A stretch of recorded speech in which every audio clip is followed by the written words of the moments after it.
Thank you, thank you. I could say welcome to NERFA, but you're already here, so I'm grateful just to be in this beautiful place with so many musicians who love what they're doing and are devoting their lives to doing that in spite of everything, including being told, do something else. So in my 11 minutes, I'm going to just tell you a story or two of different things I've done, which hopefully will encourage you to do what you want to do, because that's the whole idea in music and life. When I was recently asked about that, I said, well, great Lester Young, the wonderful tenor saxophone player, everybody would come up to him and say, how can I do this? Will you hear me? And he was the most polite, gracious person in the world. So someone said, Prez, that was his nickname, can I play for you? And he said, s'il vous plaît, my man. So he started playing, and then the person said, no, I want to play for you. So the gentleman played The Bombing of Hiroshima, Arnold Schoenberg's Greatest Outtakes, Giant Steps Faster Than the World's Record, and the plaster was falling off the ceiling.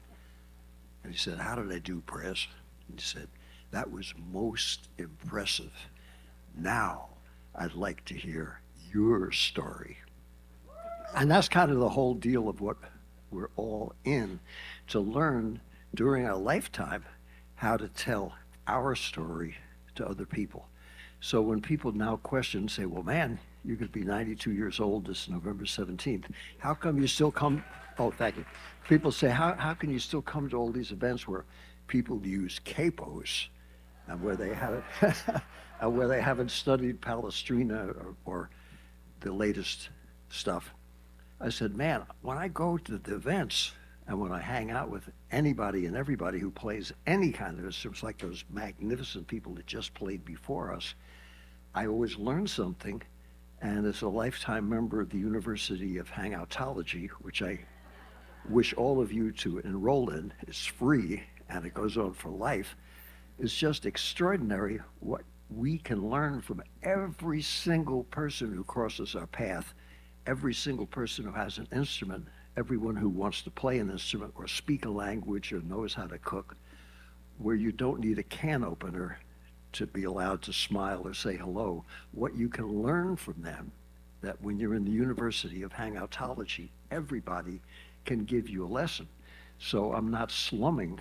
I go and still go and always will with people who show me what I hope I could be someday myself, which has come directly from the heart, straight into someone else's heart without any BS. And that's the wonderful thing. So when I started out with expectations of zero, I was brought up on a farm in Feasterville, Pennsylvania, which was then all country. And I had 7 acres that I was supposed to plow and to cultivate, collect the crops and sell them and all that stuff, just for myself. So my father, I was 9 years old, and he said, David, what do you want to do when you grow up? I said, I want to be a farmer. He said, well, that's already impossible. This was 1939. He already foresaw a 160-acre farm couldn't make it. He said, what else? I said, well, I'd like to be a classical composer and a jazz musician. And he said, that's worse. So that was my first guide at career counseling, and perhaps it'd be better just to follow your heart and accept all those sage things that we're told to do. But if you, as Dizzy Gillespie's told me, when you're put here to do something, if you feel you're put here to do something, then you have to do it. So after we went to Cuba, they said, Diz, you're going to be 60 years old. What are you doing when you retire? He said, I'll never retire. God put me here to do this music. And he said, my philosophy is bop till you drop. So, so I would recommend that to all of you, whatever genre of music you work in, because the great Odetta told me, she said, darling, I started off being an opera singer before I do what I do now. She said, but whatever genre of music you choose, folk is the root of the tree. And how right she was and is and always will be. So what you're doing is quite extraordinary. And I think if you get the chance to travel, which I'm sure most of you have, you'll find that in many countries and many venues in the United States where we're not welcome and where we're considered to be either foreigners or a drag, rather than being robbed, having your credit card stolen, or being beheaded, if you can play one tune, you're invited to dinner. I don't know any other gig in the world that gives you that passport to being human with anybody and everybody. And that's the great thing about the music that is so extraordinary. So when Louis Armstrong was asked, is jazz folk music? He said, well, you don't see it played by chimpanzees or giraffes. It's played by other folks. So, and that's kind of the reality of what it is. And when I traveled around the world, I found out that all folks have their own way. When I was in Middle East, I found out that the tambourine, rather than the MTV version that ruined a whole generation of people by thinking that all you do to play the tambourine is go.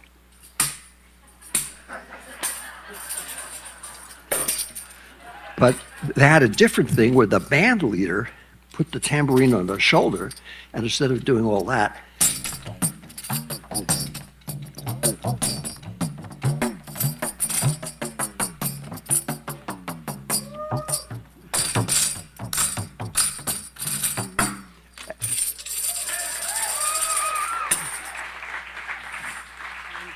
instruments like the doumbek, which is basically our drum.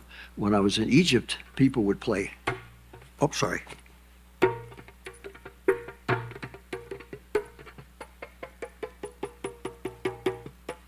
Odetta told me when she went to Africa, before I was able to go to Kenya, that when she heard some people playing and they were doing the kind of the talking drum idea, see if I can get my leg up here. They would play.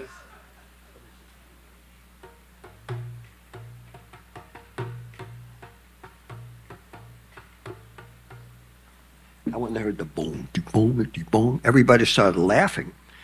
And she said, why are they laughing? She said, because the gentleman told the audience that his wife had caught him flirting with another woman. In other words, they were communicating with the drum, telling a story, and everybody could understand it. Odetta and I understood it after it was explained what it was, but what it was a language that we're not familiar with. So those of you who learn to speak more than one language will find that if you go 10 miles away, that language is spoken differently. And so is all. So when I worked with the Montreal Symphony and I had to introduce the pieces, I said, je suis bien content d'être ici dans la grande ville de Montréal. They were said, no, David, we have to do like the l'école Lyon. And I said, but the other people would say, je suis bien content d'être français canadien ici, et je suis bienvenu tous mes amis au Québec. That was correct speaking for there, but that's not the way they speak in Lyon. But it doesn't matter because they're different ways. And just as when I came back for Cuba, it was the first North Americans to go there, all the Latin guys I knew came up to me, and instead of speaking in English, they said, hey, David, ¿qué pasó, men? I said, ¿cómo? I said, hey, David, ¿qué pasó, men? I said, más despacio, por favor, sir, un gringuito viejo, y necesito más despacio. Please, slower, I'm an old gringo, please, it's necessary to say a little slower. And they said, hey, David, ¿qué pasó, men? And I realized that when they were saying, hey, David, ¿qué pasó, men? That was correct, because that's the way they said that at that speed from that particular group of people who spoke Spanish that way. And when you went to those countries, every place was different. And when I was in Ireland, as I mentioned this morning, when I was playing with the great Jay and Molly, I finally learned the fox hunt, some of it.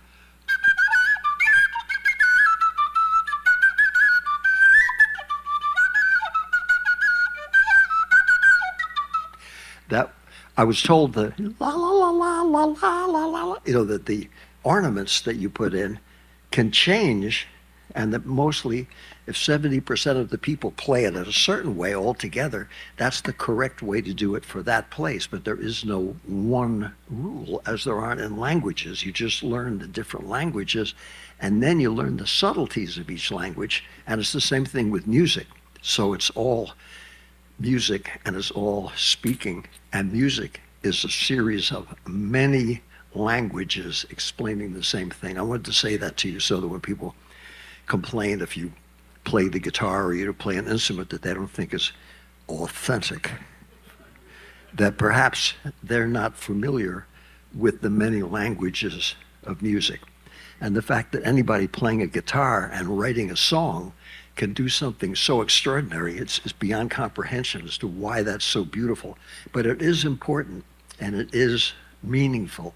And all of you who play and who love music and who care about music, or who have relatives that do that, are all part of something very beautiful, very profound, and very worthwhile. And you get also the chance to be with other people that you never would meet and form a bond that you never would have perhaps in any other line of work for life. When I go to those high school reunions, now I'm about to hit the big 9-2 next week, most of the people are talking about the afterlife. And I said, God, man, I didn't know this was a mortician's convention. I thought we were here to hang out and to celebrate our friendship and still being able to breathe and be here together. And there's one person I'll never forget. So, well, I was a doctor, but the other doctor got a bigger hospital wing named after him. And I said, well, don't you miss all your friends and patients? No, I don't think. And I realized the guy had been through his whole life and not only didn't dig what he was doing, but was angry that he had to do it in the first place, and wanted to think about something else and had no thought processes of what to think about, because he never developed his soulfulness to the point where he could appreciate how lucky he was to be in the healing art of medicine. And I said, well, when you're a musician, you could play a bar mitzvah or a friend's funeral or out in the street or Attica prison or the White House, and I've been to all those different places. It's something you never forget, and it makes a bond for life with anybody and everybody that you meet. That's a wonderful, precious, beautiful thing. Someone who's a tax accountant or someone who tells you how to be a real estate developer might not have had that experience unless they were in music. Then of course, they would have had it. So many people who will give you advice as to what a total waste of time and a loser you are have a constitutional right to give you that misinformation. However, my only suggestion to all of you is hang out with somebody else.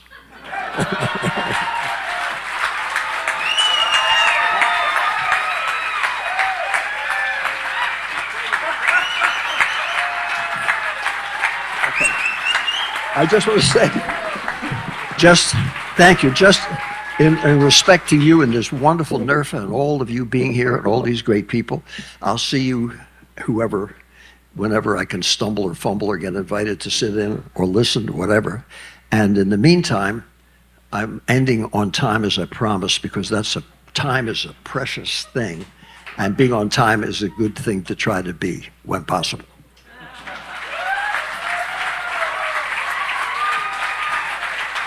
I'll grab it for you, Dave. Thank you.